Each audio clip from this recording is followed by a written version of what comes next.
Welcome to big bang. Assembly సమావేశాలు ఎల్లుండి నుంచి ప్రారంభం కాబోతున్నాయి. గత అసెంబ్లీ సమావేశాల్లో 39 మంది ఎమ్మెల్యేలతో బలమైన ప్రతిపక్షంగా ఉన్న బీఆర్ఎస్ పార్టీ డీలా పడిపోయింది. ఒక ఎమ్మెల్యే సికింద్రాబాద్ కంటోన్మెంట్ ఎమ్మెల్యే చనిపోవడంతో ఆ స్థానంలో జరిగిన ఉప ఎన్నికను కూడా కాంగ్రెస్ పార్టీ కైవసం చేసుకుంది. దాంతో బీఆర్ఎస్ సంఖ్యాబలం 38కి పడిపోయింది. ఇప్పుడు అందులో 10 మంది ఎమ్మెల్యేలను కాంగ్రెస్ పార్టీ తీసేసుకుంది. దాంతో ఇప్పుడు బీఆర్ఎస్ సంఖ్యాబలం అధికారికంగా 38 ఉన్నప్పటికీ 10 మంది ఎమ్మెల్యేలు, సొంత పార్టీ ఎమ్మెల్యేలే బీఆర్ఎస్ను తప్పుపడుతూ బీఆర్ఎస్ను టార్గెట్ చేసే అవకాశాలు ఈ అసెంబ్లీ సమావేశాల్లో కనిపిస్తున్నాయి. దాన్ని బీఆర్ఎస్ ఎలా ఎదుర్కోబోతుంది? ఈ ఫిరాయింపులపై బీఆర్ఎస్ మాత్రం చాలా సీరియస్గా ఉంది. నిన్న రాజ్భవన్లో గవర్నర్కి ఫిర్యాదు చేసింది బీఆర్ఎస్ పార్టీ. కేటీఆర్ నాయకత్వంలో ఎమ్మెల్యేలంతా కూడా గవర్నర్ను కలిశారు. పార్టీ ఫిరాయింపులను ప్రోత్సహిస్తున్నారు కాంగ్రెస్ పార్టీ నేతలంటూ ఫిర్యాదు చేశారు. అయితే ఫిరాయింపులను 26 మందికి చేర్చి విలీనం చేసుకోవాలి, బడ్జెట్ సమావేశం లోపే 26 మంది ఎమ్మెల్యేలను తీసుకోవాలి బీఆర్ఎస్ నుంచి అని వ్యూహరచన కాంగ్రెస్ పార్టీ చేసింది. ఆ విషయంలో మాత్రం కాంగ్రెస్ ఫెయిల్ అయిందని చెప్పొచ్చు. ఎందుకంటే కేవలం 10 మంది ఎమ్మెల్యేలే వెళ్ళారు. ఇంకా 16 మంది ఎమ్మెల్యేలు వస్తే కానీ విలీనం ప్రక్రియ పూర్తయ్యే అవకాశం లేదు. ఇప్పట్లో విలీనం అయ్యే అవకాశాలు కూడా అంతంత మాత్రంగానే కనిపిస్తున్నాయి. దీంతో బీఆర్ఎస్ కాంగ్రెస్ మధ్య విలీనంపై మాటల మంటలు రేగుతున్నాయి. ఈ విషయంలో నిన్న కేటీఆర్ గవర్నర్ కలిశాక మాట్లాడారు. కేటీఆర్ వ్యాఖ్యలపై కూడా అంతే ధీటుగా, గతంలో మీరు ఫిరాయింపులు ప్రోత్సహించలేదా, మేము ప్రోత్సహిస్తే తప్పేంటి అనే రకంగా ప్రభుత్వ విప్ బీర్లా ఐలయ్య యాదవ్ కూడా నిన్న స్పందించారు. ఆయన మనతో లైవ్లో జాయిన్ అవుతున్నారు. ఐలయ్య యాదవ్ గారే మనతో లైవ్లో ఉన్నారు. నిన్న కేటీఆర్ ఏమన్నారు, ఐలయ్య యాదవ్ గారు ఏమన్నారు, ముందు చూద్దాం.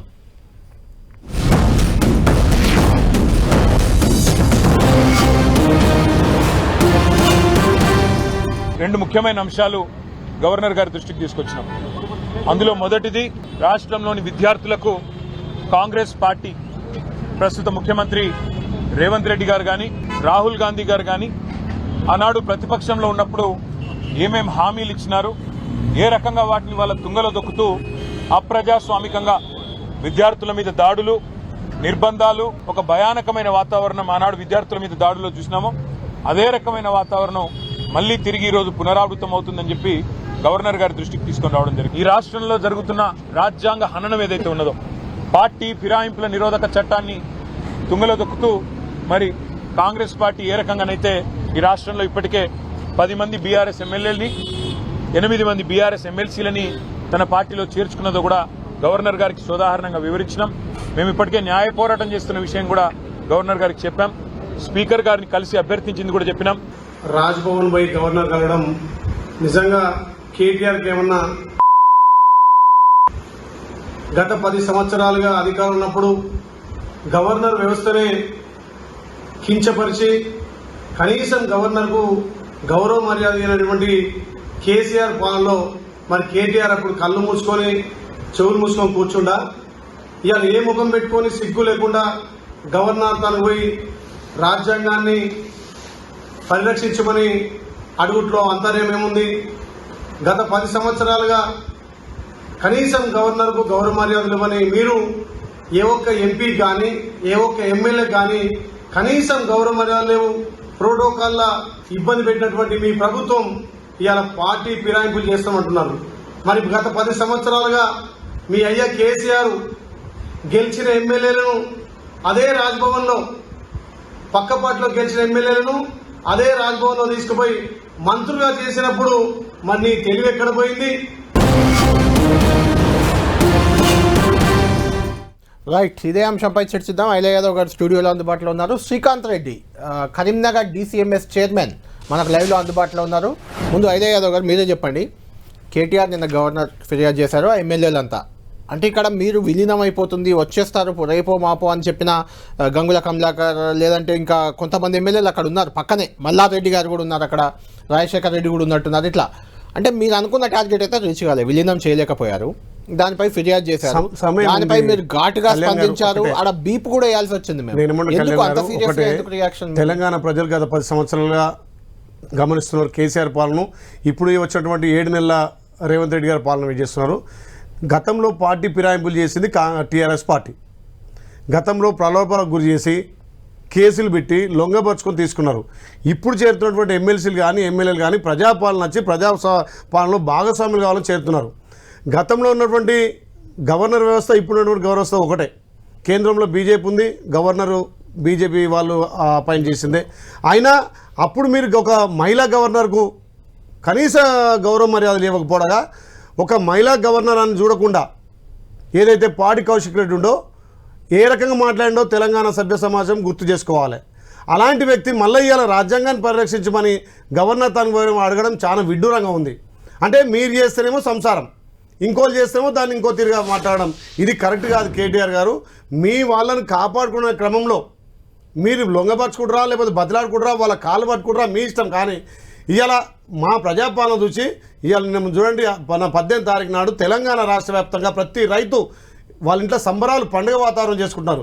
ఇది ప్రజాపాలన, గౌరవ ముఖ్యమంత్రి రేవంత్ రెడ్డి గారి పాలన ఇది. మొన్న ఏదైతే నిరుద్యోగులు నిన్న నిజంగా కేటీఆర్ నిరుద్యోగుల గురించి మాట్లాడుతున్న సిగ్గు అనిపిస్తుంది. ఏ ఒక్కనాడు కూడా కనీసం క్యాంపస్లో ఉస్మానియా యూనివర్సిటీ పోనోడు ఇవాళ ఉస్మానియా యూనివర్సిటీ విద్యార్థి గురించి మాట్లాడుతున్నాడు. మరి 10 ఏళ్లలో మీరు ఏమైనా జాబ్ క్యాలెండర్ ఇచ్చిందా? మా గౌరవ ముఖ్యమంత్రి జాబ్ క్యాలెండర్ ఇచ్చి మార్చిలో ఎన్ని ఖాళీలు ఉన్నాయి, జూన్ 2న నోటిఫికేషన్ వేసి డిసెంబర్ 9న మొత్తం పూర్తిగా మేము ఉద్యోగాలు నింపుతామని చెప్పి క్లియర్ కట్గా జాబ్ క్యాలెండర్ వేస్తున్నాడు. గతంలో ఉన్నటువంటి మీ పాలనకు మా పాలనకు తేడా చూసినారు.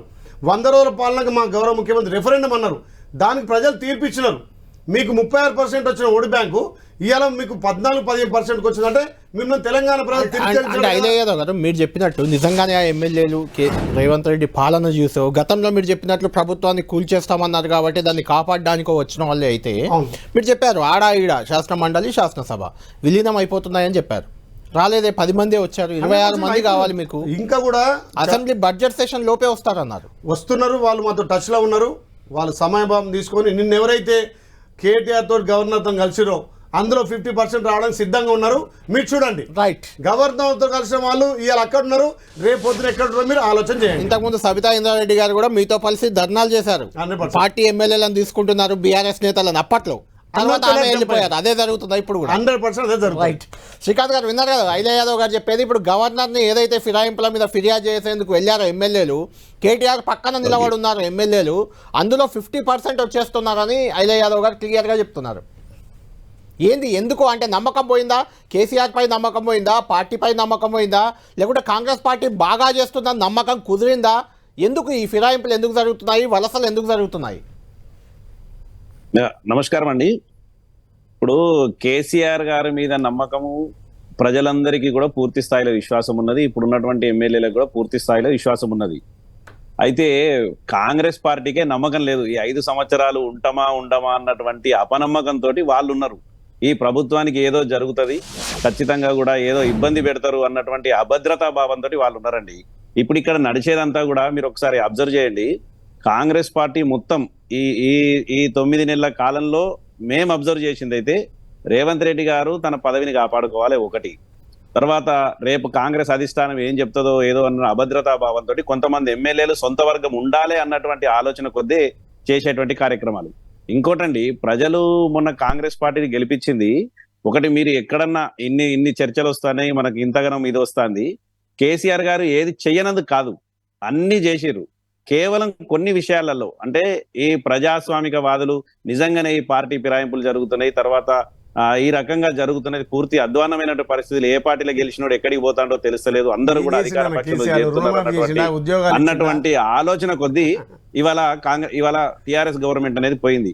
ఇవాళ సేమ్ పని, అదే పని కాంగ్రెస్ పార్టీ ఇవాళ రాజ్యాంగాన్ని పూర్తిగా పరిహసించేటువంటి పరిస్థితులలో ఇవాళ వాళ్ళు ఉన్నారండి. అక్కడ రాహుల్ గాంధీ గారేమో బుక్ పట్టుకుంటారు రాజ్యాంగం సేవ్ డెమోక్రసీ అని చెప్పి, ఇక్కడ వీళ్ళేమో అన్ని కూడా అప్రజాస్వామిక పనులు చేయడం. తర్వాత చాలా బాధాకరమైనది ఏంటంటే మీకున్నటువంటి 64 మంది ఉన్నారండి. ఇవాళకి ఐలన్న లాంటి వాళ్ళే ప్రజా జీవితంలో చాలా సంవత్సరాలుగా 65 ఇప్పుడు ఐలన్న లాంటి వాళ్ళు మాకు కూడా ఇబ్బంది ఎట్లా అంటే మాలాంటి కార్యకర్తలకు ఇబ్బంది ఏమనిపిస్తుంది అంటే ఈ ఐలన్న లాంటి వాళ్ళే 10 సంవత్సరాల నుండి తీవ్రంగా ఇబ్బందులు పడ్డటువంటి వాళ్ళు ఇవాళ ప్రజల మన్నన పొందిరు, ఎమ్మెల్యేలు అయ్యారు. వీళ్ళు చేయలేరా పరిపాలన? పక్క పార్టీ నుంచి గెలిచినోడే వచ్చి పరిపాలన చేయాలా? కాబట్టి ఆలోచన అనేది సరికాదండి. ఇవాళ రేవంత్ రెడ్డి గారి ఆలోచన కూడా నిన్న చూసినాము. నేను ఒక సామాజిక వర్గ మీటింగ్ పోయి అక్కడ ఎన్టీ రామారావు గారు గొప్ప, చంద్రబాబు నాయుడు గారు గొప్ప అంటే ఇంకా కూడా తెలంగాణ భావజాలం అనేది నింపుకోలేకపోతున్నారు. ఇవాళ తెలంగాణ ప్రజలందరూ ఆదరించి నిన్ను ముఖ్యమంత్రి చేస్తే నువ్వు పక్క రాష్ట్రంలో ఉన్నటువంటి వాళ్ళను పొగుడుకుంటా పోతే ఇది సరైనటువంటి కాదు. మీరు నమ్మండి, మీ కాంగ్రెస్ పార్టీ శ్రేణులను నమ్మండి, కాంగ్రెస్ పార్టీలో ఉన్నటువంటి ఎమ్మెల్యేలను నమ్మండి. చాలా మంది యువకులు గెలిచారండి, ఒక్కొక్కరు 4 సార్లు ఓడిపోయినటువంటి వాళ్ళు గెలిచారు. ఏదో ఒక ఆశ ఉంటుంది వాళ్ళకి, చేయాలి, ఖచ్చితంగా మంచి చేయాలనే ఆలోచన ఏ నాయకునికైనా ఉంటది.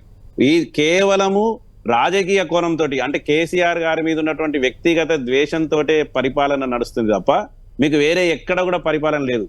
ఇవాళ అనేక సమస్యలు ఉన్నాయండి ప్రజలు. ఇవాళ ఉన్నది మొన్న గ్రూప్ 2 ఎగ్జామ్స్ వాళ్ళందరూ చెప్పిరు, పిల్లలు డిఎస్సి మొన్ననే టెట్ పెట్టిరు కదా, కొంత పోస్ట్ పోన్ చేయండి అని చెప్పి. డిఎస్సి పోస్ట్ పోన్ చేయాలి, గ్రూప్ 2 పోస్ట్ పోన్ చేయాలంటే మొన్న వినలేదు. నిన్నేమైంది, మొత్తం నిరుద్యోగులంతా ఎదురు తిరిగితే మళ్ళీ పోస్ట్ పోన్ అంటున్నారు.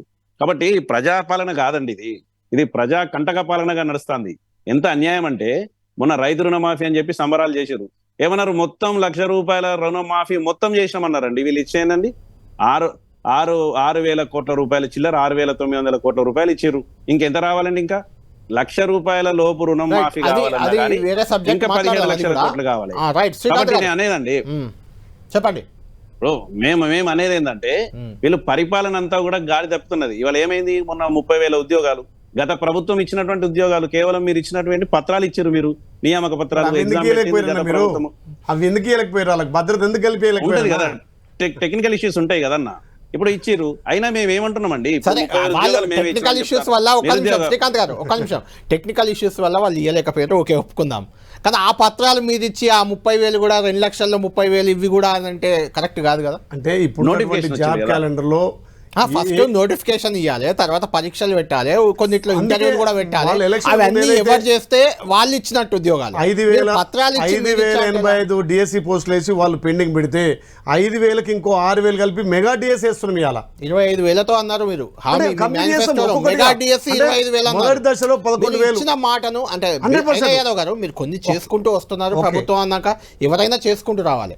కానీ ఇచ్చిన హామీని ఇచ్చినట్టుగా కాకుండా మరో రకంగా చేస్తున్నారని ఒక మాట ఫుల్ఫిల్ చేయడానికి సిద్ధంగా ఉన్నామన్నా. ఒక్కొక్కటిగా 1 by 1 ఏ శాఖలో రుణమాఫీ చెప్తున్నాను. అదే డిసెంబర్ 9 నాడే రుణమాఫీ అవుద్ది. డిసెంబర్ 9 నాడే మీరు తీసుకోకండి, అసలు ఇప్పుడు అదేది రైతు బంధు తీసుకోకండి. డిసెంబర్ 9 నాడు 15,000 రైతు భరోసా, ఇట్లా రకరకాల హామీలు డిసెంబర్ 9 పెట్టుకొని మేము అధికారంలోకి వచ్చేసరికి తెలంగాణ ఆర్థిక పరిస్థితి ఎట్లా మీ అందరికి తెలుసు. ఒక్కొక్కటిగా సర్దుకుంటూ దుబారా ఖర్చు లేకుండా, ఆడంబరాల పోకుండా ఒక్కొక్కటిగా ఇంప్లిమెంట్ చేసి వాళ్ళు తెచ్చినటువంటి అప్పులకు మిత్తిలు కట్టుకుంటా, మనం ఇచ్చినటువంటి సంక్షేమ పథకాలను ఎక్కడ కూడా ఆపకుండా, రుణమాఫీ కూడా చాలా మందికి అందలేదని నడుస్తుంది, ఇంకా ₹1,00,000 లోపు కూడా. రైట్, మొన్న ఒక్క రోజే 18వ తారీఖు నాడు సుమారు తెలంగాణలో 12 లక్షల మందికి సుమారు 700 కోట్లు, అటు ఒక 6,038 కోట్లు చేసినాం. రెండో విడతగా 1,50,000 నుంచి 1,50,000 వరకు రెండో విడత.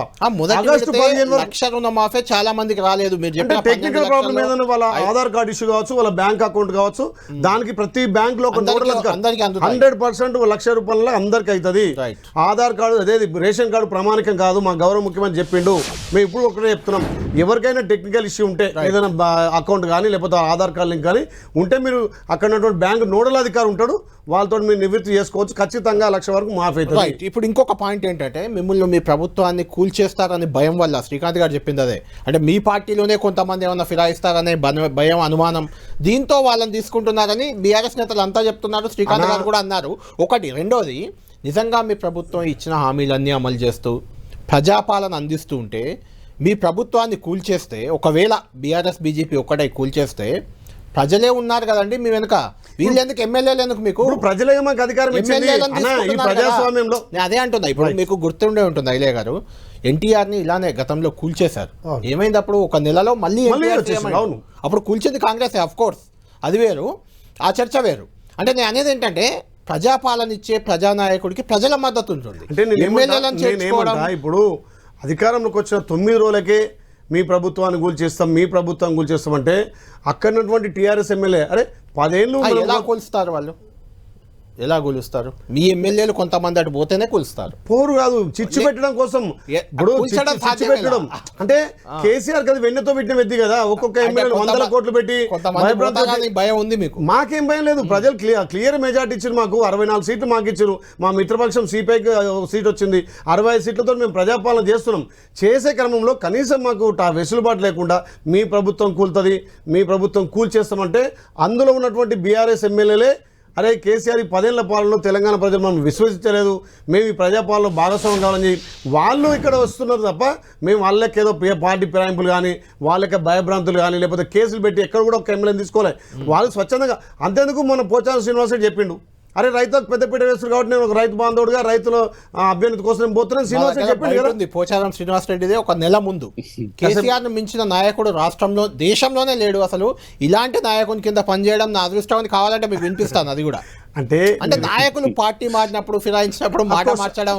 కానీ ఈ తెలంగాణలో ప్రజాపాలన ఖచ్చితంగా కొనసాగుతుంది. మా గౌరవ ముఖ్యమంత్రి హామీలు ఇచ్చిండో ఒక్కొక్కటి అమలు చేసుకుంటాం. శ్రీకాంత్ రెడ్డి గారు అన్న దాంట్లో ఇంకొక వ్యాలిడ్ పాయింట్ చెప్పండి. మీలాంటి ఐలయ్య యాదవ్ లాంటి వాళ్ళు మా దగ్గర వేములవాడ మీ విప్పే చాలా పోరాటాలు చేసి చాలా సార్లు ఓడిపోయి ఇప్పుడు అధికారంలోకి వచ్చారు. మీరు ఏదో ప్రజాపాలన భాగస్వామ్యం కదా. కాదు ఈవెన్ జీవన్ రెడ్డి జగిత్యాల్లో అలాంటి వాళ్ళు దశాబ్దాలుగా మీ పార్టీలో కంటిన్యూ అవుతూ పార్టీని కాపాడారు. అక్కడ ఇంకో ఎమ్మెల్యేని తెచ్చిపెట్టి వాళ్ళని తగ్గించినట్టుంటే మా గుర్తింపు ఉంది. ఇప్పుడు నేను ఒక బీసీ బిడ్డగా నాకు బీఫామ్ ఇచ్చి గెలిపించారు కాబట్టి ఇష్యూ లేదు. మొదటి దశగానే మొదటి గెలిచిన ఎమ్మెల్యేకు విప్ ఇచ్చారు. అసెంబ్లీలో బీఎస్సీ చూసాం కదా ఇష్యూ. అవును, ఆయన ఢిల్లీ వరకు వెళ్ళాడు, బాధపడుతున్నాడు. అంటే పార్టీలో ఫిరాయింపుల వల్ల కొంత మీ నాయకుల్లో ఎక్కడ కాదన్నా కళ్యాణ్ గారు, ఒక మాట మీరు పార్టీ ఎప్పుడు ఫిరాయింపులకు చేయదు. మాకు సంపూర్ణమైన మెజార్టీ ఉంది. మేము ప్రజాస్వామ్యంలో భాగస్వామ్యం అయితే వాళ్ళు వస్తూ తప్ప మేము ఎక్కడ వాళ్ళ పార్టీ ఫిరాయించలేదు. వాళ్ళు ఇంకా మీరు చూస్తారు కదా, నిన్న ఏదైతే రాజ్భవన్ ఎమ్మెల్యేలు ఉన్నారో ఎమ్మెల్సీ ఉన్నారో తప్పకుండా 2-3 రోజులు వాళ్ళు కూడా ఇలా చెప్తున్నారు. రాహుల్ గాంధీ ఇట్లా అడుగు పెట్టగానే వాళ్ళ మీద అనర్హత వేటు వేయాలని మీ పాంచనాయలో కూడా చెప్పారు రాహుల్ గాంధీ గారు స్వయంగా అన్నమాట. అంటే ఫిరాయింపులు అంటే వాళ్ళ మీద కేసులు పెట్టో లేకపోతే వాళ్ళను అంటే వాళ్ళు వస్తే తప్పులేదు కదా. మీరు కేసులు పెట్టి ఏం చేసి వచ్చినా మాకు మేమే వచ్చామని ఇప్పటి వరకు ఒక్కరి మీద కేసు పెట్టలే, ఒక్కరిని అరెస్ట్మెంట్ చేయలే. పాలన మీద దృష్టి పెట్టాం కాదు. బీఆర్ఎస్ లో 12 మంది చేరినప్పుడు కూడా మేము బంగారు తెలంగాణ కోసం చేరామన్నారు కానీ కేసులను ఎవరు అన్నారు కూడా. అలా చేరిన వాళ్ళు అంటారు 82 మంది గెలిచాక మా వాళ్ళు 12 మంది తీసుకుని వాళ్ళకి అవసరం 88 గెలిచాక వాళ్ళకి ఏం అవసరం ఉంది అంటే కాబట్టి మీరు టిట్ ఫర్ టాట్ లాగా కాంగ్రెస్ పార్టీకి ఎక్కడ అబద్ధత భావం లేదు. ప్రజలు క్లియర్ గా మెజార్టీ ఇచ్చిండ్రు. మొన్న అసలు పార్లమెంట్ లో కూడా క్లియర్ గా మెజార్టీ ఇచ్చిండ్రు. మొన్న వాళ్ళకే డిపాజిట్ రాలేదు. శ్రీకాంత్ గారు మీకు డిపాజిట్ రాలేదు, మీ పార్టీ ఇబ్బంది పడుతుంది అనేది ఒకటి. రెండోది గతంలో మీరు చేసిన పనే మేము చేస్తున్నాం తప్పేంటి అనేది ఐలయ్య యాదవ్ గారు అంటున్నమాట. నేనేమంటున్నా, స్వచ్ఛందంగా వస్తుందా? గతంలో మేము చేసిన పని మీరు చేస్తే మాకు పట్టిన గతే మీకు పడుతుంది. ఒకటి ఇంకొకటన్నా మీకు ఇంకొక విషయం చెప్తా. మీరు ఇప్పుడు ఐలయ్య యాదవ్ అన్న ఒక మాట అన్నారు, నాకు విప్పిచ్చి గౌరవించారు అంటే వాస్తవంగా తెలంగాణలో అతిపెద్ద సామాజిక వర్గం మీదన్నా. మొట్టమొదటిసారి ఉమ్మడి రాష్ట్రంలో కూడా మొట్టమొదటిసారిగా చూస్తున్నాం ఒక యాదవ్ లేనటువంటి క్యాబినెట్. ఇదే చూస్తాను. మరి మీకు ప్రజాపాలనగా ఎట్లా కనిపిస్తుంది అనేది మీరు ఇంటర్నల్ గా మీరు ఆలోచన చేసుకోవాల్సినటువంటి విషయం. రేపు క్యాబినెట్ విస్తరణ ఉంది అన్న శ్రీకాంత్ అన్న, రేపు క్యాబినెట్ విస్తరణ ఉంది అన్న. క్యాబినెట్ విస్తరణలో వేరే పార్టీ మారిన వాళ్ళకి ఇవ్వమని చెప్పారు సీఎం గారు, అది వేరే విషయం. అయితే ఇంకొకటి పాయింట్, అదే ఫైనల్ గా ఈ విషయం కంక్లూడ్ చేద్దాం. తర్వాత ఇంకో సెకండ్ టాపిక్ కూడా ఉంది మనకు. పార్టీ ఫిరాయింపులపై మదియాష్కి గౌడ్ గారు నేను ఎక్కడో మాట్లాడుతున్నారు. ఈ ఫిరాయించిన ఎవరు గతంలో ఫిరాయించిన వాళ్ళు గెలవలే. 12 మందిలో 2 గెలిచారు, సుధీర్ రెడ్డి సబిత. మిగిలిన వాళ్ళంతా ఓడిపోయారు. ఇప్పుడు కూడా ఈ ఫిరాయించే వాళ్ళు ఎవరు గెలవరు. ఇలా ఫిరాయింపు అని మదియాష్కి అన్నారు, మీరేమో వాళ్ళే చేరికలు అంటున్నారు, అది వేరు. ఇలా వచ్చేవారు సర్వేలు చేయండి, మీరు అక్కడ ఒక్కడు కూడా గెలవడని చెప్తున్నాడు ముందే ఆయన.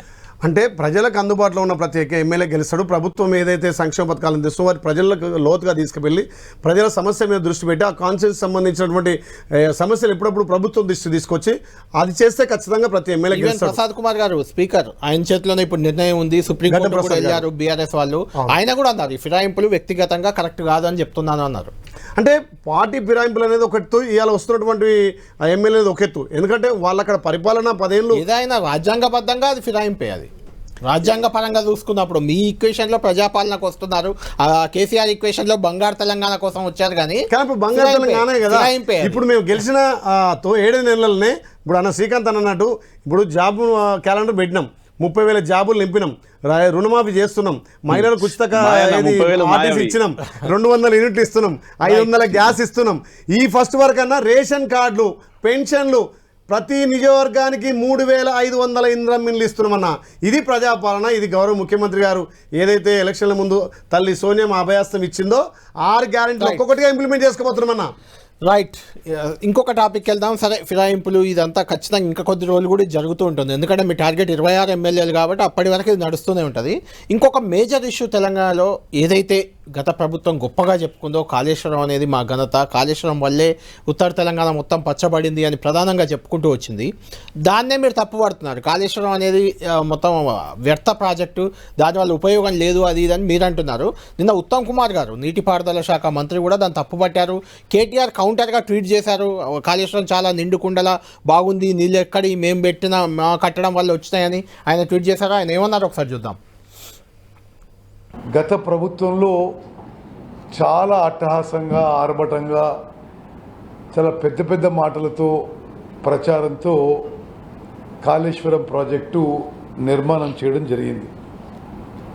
రీడిజైన్ పేరుతో కేవలం ఎక్కువ పైసలు ఖర్చు పెడితే ఎక్కువ కమిషన్ వస్తున్న కక్కుర్తితో తుమ్మడేటి నుంచి Pranahita doctor BR Ambedkar Pranahita Chevella project రద్దు చేసి ఆ వెన్యూని మేడిగడ్డకు షిఫ్ట్ చేసిండ్రు. ఇది కాళేశ్వరం కట్టింది కమిషన్ల కక్కుర్తి, మరొకటి కాదని.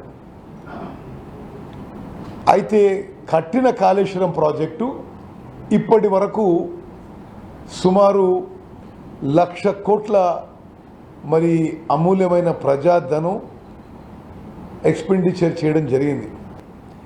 మేడిగడ్డ బ్యారేజ్లో ఒక గేట్ ఎత్తడం వీలు కాలేదు, అందుకోసమే ఆ గేట్ని పూర్తిగా కట్ చేయడం జరిగింది. అదేవిధంగా ఎక్కడైతే క్రాక్స్ వచ్చాయో, ఎక్కడైతే డ్యామేజ్ జరిగిందో వాళ్ళు చెప్పిన విధంగా మేము రిపేర్ మెజర్స్ తీసుకోవడం జరిగింది. మేము తప్పనిసరిగా రైట్, కాళేశ్వరం ఒక వ్యర్థ ప్రాజెక్టు, దానివల్ల నా లాభం లేదు అని ఉత్తమ్ గారు చేసిన వ్యాఖ్యలు విన్నాం. ఆ పక్కన కేటీఆర్ ట్వీట్ కూడా చేసాం, కాళేశ్వరం నిండు కుండలా ఉంది చూడండి కాళేశ్వరం అంటూ నిన్న కొన్ని విజువల్స్ కూడా విడుదల చేశారు బీఆర్ఎస్ వల్ల. చూద్దాం ఒకసారి. అది నిన్న మొన్న వర్షాలతో వచ్చిన ప్రస్తుత పరిస్థితి. అట్లా నిండుకుండలా మారింది కాళేశ్వరం అంటూ కూడా కేటీఆర్ ట్వీట్ చేశారు. దీనికి అటాచ్ చేసి ఆయన ట్వీట్ చేశారు, ఈ విజువల్కి అటాచ్ చేస్తే. దాన్ని చూస్తే అయితే కాళేశ్వరం బాగానే ఉంది, కాళేశ్వరంలో నీళ్లతో తెలంగాణ సుభిక్షంగా మారబోతుంది అనేది. మీరు ఆ విజువల్ చూస్తే దాంట్లో మీకు ఏమర్థమవుతుందన్న? కనీసం ఆ ఒక చుక్క వచ్చిన నీరు వచ్చినట్టుగా వెళ్ళిపోతుంది. మీరు చూడండి ఒకసారి. గేట్లు వదిలితే వెళ్ళిపోతుంది కదా. అవును, గేట్లు ఫ్లో వచ్చింది కాబట్టి వదిలేరు. గేట్లు మూస్తే ప్రాజెక్ట్ ఆగదు కదా. గేట్లు ఎట్లా ముయ్యాల్సిందే. గేట్లు మూస్తే ప్రాజెక్ట్ ఆగదు, తెగిపోతుంది, మొత్తం కూలిపోతుంది, కుప్ప కూలిపోతుంది. ఓకే, మేడిగడ్డ చూడండి, అక్కడ కాళేశ్వరం చూడండి, ఒక్క గేట్ అని మూసిందా? అవును, ఫ్లో వచ్చింది కాబట్టి ఆగితే కాళేశ్వరం ఉండదు. అది కమిషన్ల కోసం కట్టిన కాళేశ్వరం అన్న, అంతే. తెలంగాణ ఉపయోగమే లేదు. నేనేమంటున్నా, అక్టోబర్ 2023లోనే మేడిగడ్డకు పగులు వచ్చినాయి. మరి అప్పుడు కేసీఆర్ ప్రభుత్వం ఉంది కదా, దాని మీద కనీసం మోరు మెదిపిరా? ఏనాడు కూడా ఇలా 1,00,000 కోట్ల ఖర్చుతో పెట్టి మేము 1,00,000 ఎకరాలు కంటున్నాం. ఎక్కడ 1,00,000 ఎకరాలు మారిందో చూపించాలి కేటీఆర్ గారు. నేనేమంటున్నా, కాళేశ్వరం కట్టింది వాళ్ళ కమిషన్ల కోసమే. ఇలా మేడిగడ్డ పగులుడు కాదన్న, తెలంగాణ ప్రజల గుండె పగిలింది. ఇలా వాళ్ళు సంవత్సరానికి 10,000 కోట్ల కరెంటు బిల్ కట్టాల్సి వస్తుంది, 10,000 కోట్ల మిత్తి కట్టాల్సి వస్తుంది. మేడిగడ్డ వద్ద ఒక్క చుక్క నీరు ఆగట్లేదన్న, వచ్చిన నీరు వెళ్ళిపోతుంది. మీరు చూడండి, ఒక్క చుక్క నీరు ఆగుతుంది చూడండి. శ్రీకాంత్ గారు విన్నారు కదా, కాళేశ్వరం అనేది మీ కమిషన్ల కోసం కట్టిన ప్రాజెక్ట్, ఒక్క చుక్క ఆగట్లేదు. సంవత్సరానికి కరెంటు బిల్లు 10,000 కోట్లు, యాదవ్ గారు అంటున్నారు అప్పుకు 10,000 కోట్లు ఇంట్రెస్ట్ కట్టాల్సి వస్తుంది. 10,000 కోట్లు కరెంటు వృధా అవుతుంది. మీరు కరీంనగర్ జిల్లా మీకు పక్కనే ఉంటుంది. కాళేశ్వరం వాటర్ మీకు కూడా బ్యాక్ వాటర్ వస్తుంది, అక్కడికి ధర్మపురి ఏరియా కూడా వస్తుంది. మేడిగడ్డ ప్రాజెక్ట్ అనేది ఒక అద్భుతమైనటువంటి ప్రాజెక్టు, ఎవరు అవునన్నా కాదన్నా. ఎందుకంటే ఒక చిన్న విషయం అండి, ఇందులో గతంలో పూర్తిగా అంటే మాకు ఏదో ఒకటి అయితే వర్షాకాలం లేకపోతే ఎండాకాలం పంటలు పండించుకునేది ఇక్కడ మా దగ్గర అయితే. మరి ఐలన్న దగ్గర యాదగిరిగుట్ట లాంటి ప్రాంతంలో అయితే అసలు తాగడానికి నీళ్లు లేనటువంటి పరిస్థితి గతంలో ఉండే. దీంతో చాలా ఉండేది. ఒక్కటే విషయం అండి, ఇప్పుడు ఈ మేడిగడ్డ ప్రాజెక్టు వాళ్ళు ఏమన్నారు, అసలు ఇది ఉంటుందా పోతుందా అని చెప్పి అన్నారు. ఈ రోజు మంచిగా వరద 3 లక్షల క్యూసెక్ల వరద వస్తున్నది, మంచిగా సేఫ్టీగా ఉన్నది. సరే ఇంకేమైనా రిపేర్లు ఉన్నా చిన్న చితగా రిపేర్లు ఉన్నా చేసుకుంటారండి. ఇవాళ వీళ్ళన్నే తుమ్మిడిహిట్టి ప్రాజెక్టు దగ్గర నుంచి తీసుకొచ్చినా అది ఎక్కడ వదలాలి? మళ్ళీ గదే అన్నారంలో వదలాలి. కేవలం ఒకే లిఫ్ట్ తేడా వస్తుంది. ఇప్పుడు ప్రజలందరినీ కన్ఫ్యూజ్ చేసి దయచేసి మీరు పరిపాలన చేస్తున్నారు, ప్రజలకు లాభం అయ్యేటువంటి పనులు చేయండి, ప్రజల్ని కన్ఫ్యూజ్ చేసేటువంటి పనులు చేయొద్దు.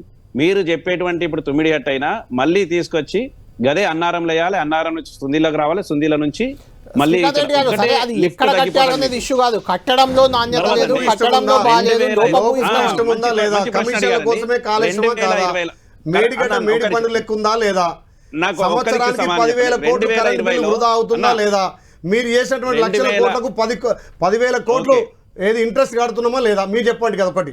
దానివల్ల తెలంగాణకు నష్టమా? ఓకే, 2020లో ఈ ప్రాజెక్ట్ కంప్లీట్ అయింది. 25 లక్షల క్యూసెక్ల ప్రవాహం వచ్చినప్పుడు కూడా ఈ ప్రాజెక్టు చెక్కు చెదరలేదు. 3 సంవత్సరాల పాటు పూర్తి స్థాయిలో మనం నీళ్ళు ఇవ్వగలిగినాం. ఎండాకాలం కూడా నీటి వృధా వదిలినాం కదన్నా, నీళ్లు వృధా స్టోరేజ్ చేసుకోలేక 60 టీఎంసీలు. ప్రకృతి ఇప్పుడు ఒక్కటే చిన్న ఎగ్జాంపుల్ చెప్తాను మీకు. ఇవాళ ఇది ఏంటన్నా సీజన్ ఇప్పుడు మొత్తం కూడా మనం జూలై ఎండింగ్ వచ్చేసాం. ఇప్పుడు వర్షాలు పడ్డాయి. ఒక్క నిమిషం అన్న, ఇప్పుడు వర్షాలు పడ్డాయి అన్న. ఇప్పుడు నారెప్పుడు పోసుకోవాలి, మన నాట ఎప్పుడు వేసుకోవాలి, మన పంట ఎప్పుడు రావాలి. అప్పుడు కేసీఆర్ గారు ఆలోచన ఏముందంటే కొంత ముందుకు జరిపిస్తుంది. మనం ఈ ప్రాజెక్ట్ లో నీళ్లుండి ఎండాకాలం ఇట నీళ్లుంటే మనం ఈ వర్షం కొరకు ఎదురు చూడాల్సిన అవసరం లేకుండే. ఇప్పటి వరకు కూడా మనం నారంతా ఎదిగి మనం నాటు పెట్టుకునేటువంటి పరిస్థితి ఉంటే ఈ వర్షం తోటి మనకు అయిపోతుండే, మనకు సీజన్ లో కరెక్ట్ సీజన్ లో పంట చేతికి వస్తుండే. ఇప్పుడు ఏమైతుంది అన్నంటే మళ్ళా ఈ సీజన్ లేట్ అయితే వచ్చేటువంటి వేసంగి లేట్ అవుతుంది, వడగల్ల వానలు ఇవన్నీ కూడా ఉంటాయి. కాబట్టి మీరు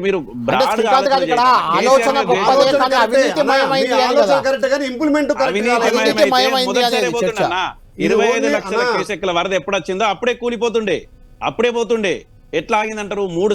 3 వర్షాకాలాలు ఆగి ఈ సంవత్సరం పోయిందంటే దాని అర్థమైంది. మీరు చిన్న రిపేర్లు చేస్తే అయిపోయేటువంటి పని అది.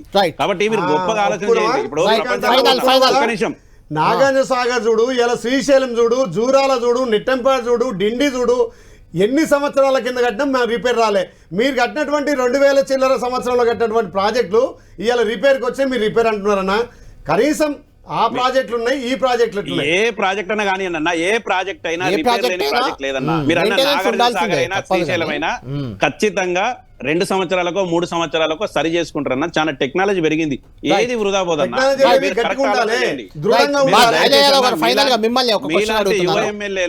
మీలాంటి యువ ఎమ్మెల్యేలు ప్రజల పక్షాన, రైతుల పక్షాన ఆలోచన చేయండి, దాన్ని బాగు చేయండి. రైట్ శ్రీకాంత్ గారు, రైట్.